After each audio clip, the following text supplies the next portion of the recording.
देवी के आभूषण। कहानी को लाइक कीजिए, शेयर कीजिए और चैनल को ज़रूर सब्सक्राइब कीजिए। अभी भी कई लोग बिना सब्सक्राइब किए सुन रहे हैं, ज़रूर सब्सक्राइब कीजिए। एक छोटे से गांव कल्याणपुर में देवी का एक मंदिर था। शिवराम उस मंदिर का पुजारी था।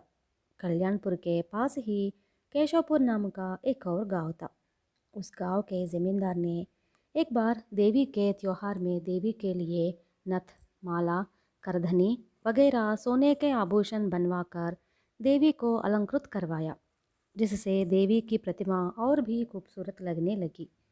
ये गहने कोई चुरा कर ना ले जाए, यह जिम्मेदारी पुजारी को ही सौंप दी गई।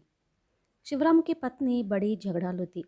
वह जो चीज़ मांगती, अगर उसी दिन वह चीज़ उसे नहीं मिलती तो रात को शिवराम को खाना तक नहीं नसीब होता। बदकिस्मती से शिवराम की पत्नी रमाबाई की निगाह देवी जी के लिए बने गहनों पर पड़ गई।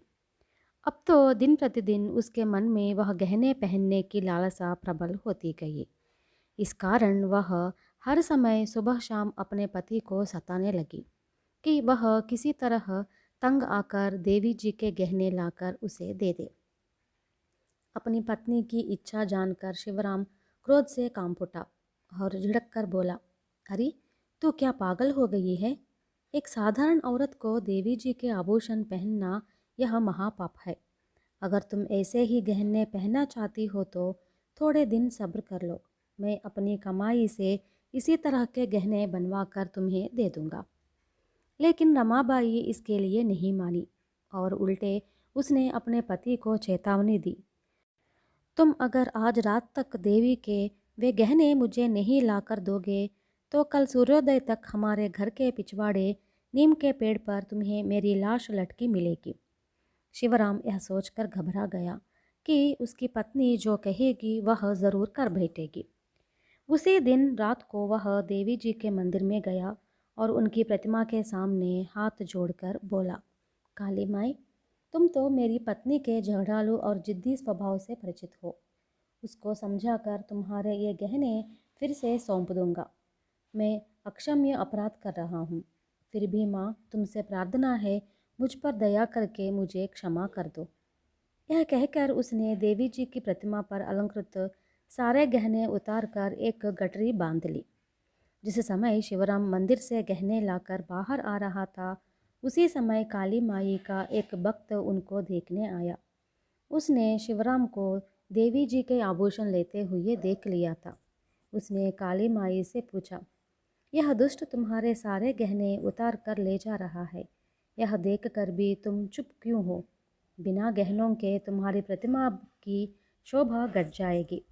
तुम इसी समय पुजारी को उचित सबक पढ़ाओ, वरना लोगों में देवी देवताओं के प्रति पूर्ण रूप से विश्वास घट जाएगा और सब मंदिरों के गहने चुराने लग जाएंगे। लोगों में उच्छृंखलता बढ़ जाएगी।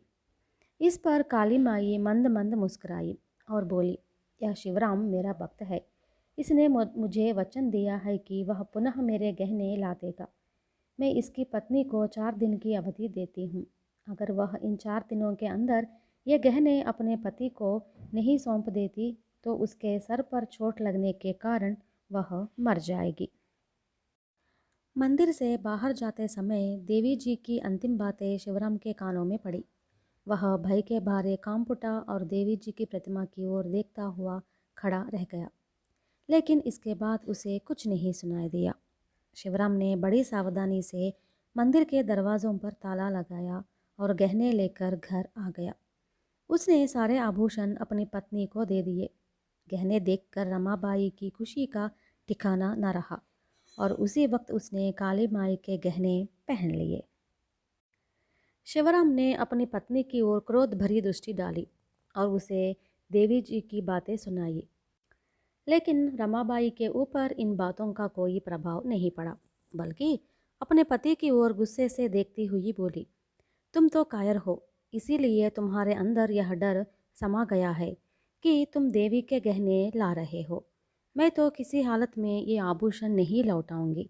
आखिर देवी के लिए आभूषणों की क्या आवश्यकता है? वह चाहेगी तो इस प्रकार के अनेक आभूषण अपने कंठ में सुशोभित करा सकती है। ये बातें सुनकर शिवराम बहुत दुखी हो गया और अपने मन में देवी जी का ध्यान किया और कहा, देवी जी, मेरी पत्नी को बचाने की जिम्मेदारी तुम्हारी है। यह तो मूर्ख है, नासमझ है। गहनों के लालच में पड़कर यह धर्म कर्म को भूल गई है। 3 दिन बीत गए, लेकिन रमाबाई ने अपने बदन से गहने नहीं उतारे। शिवराम देवी जी की बातों पर विश्वास करके घबराने लगा। उस दिन भी रमाबाई गहने पहने सो रही थी। ठीक आधी रात के समय शिवराम के घर में एक चोर घुस आया। रमाबाई गहरी नींद सो रही थी।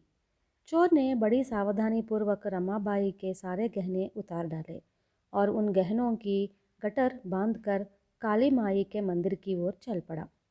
चोर का इरादा था कि काली माई के गहने भी चुरा कर भाग जाए, लेकिन जब वह मंदिर के पास पहुंचा तो उसने देखा कि मंदिर का ताला पहले से ही टूटा पड़ा है और उसके दरवाजे खुले पड़े हैं।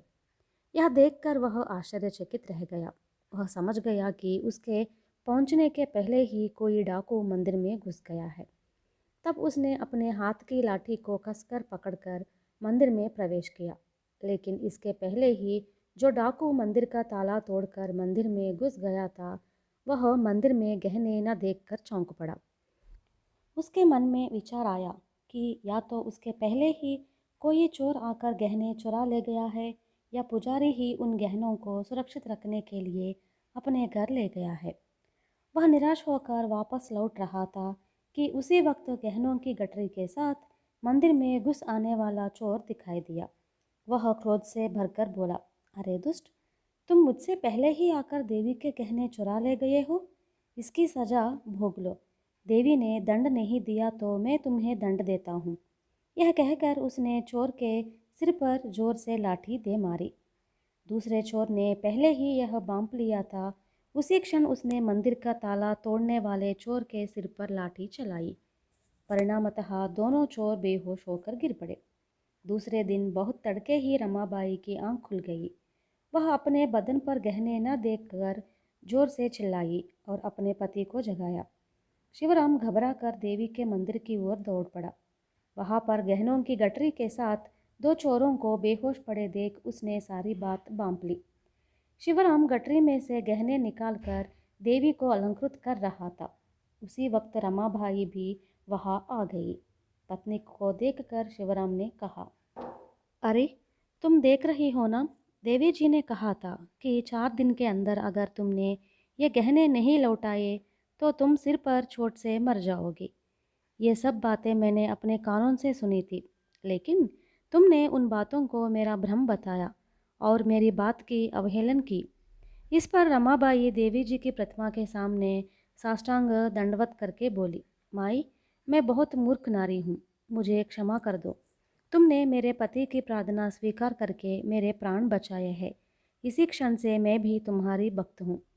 उसके बाद गांव के पहरेदार भी वहां आ गए और उसी क्षण होश में आने वाले दोनों चोरों को पकड़कर न्यायाधिकारी के पास खींच ले गए। इस घटना के बाद रमाबाई अपना झगड़ालूपन त्याग कर अपने पति की बात मानकर देवी जी की सेवाएं करने लगी।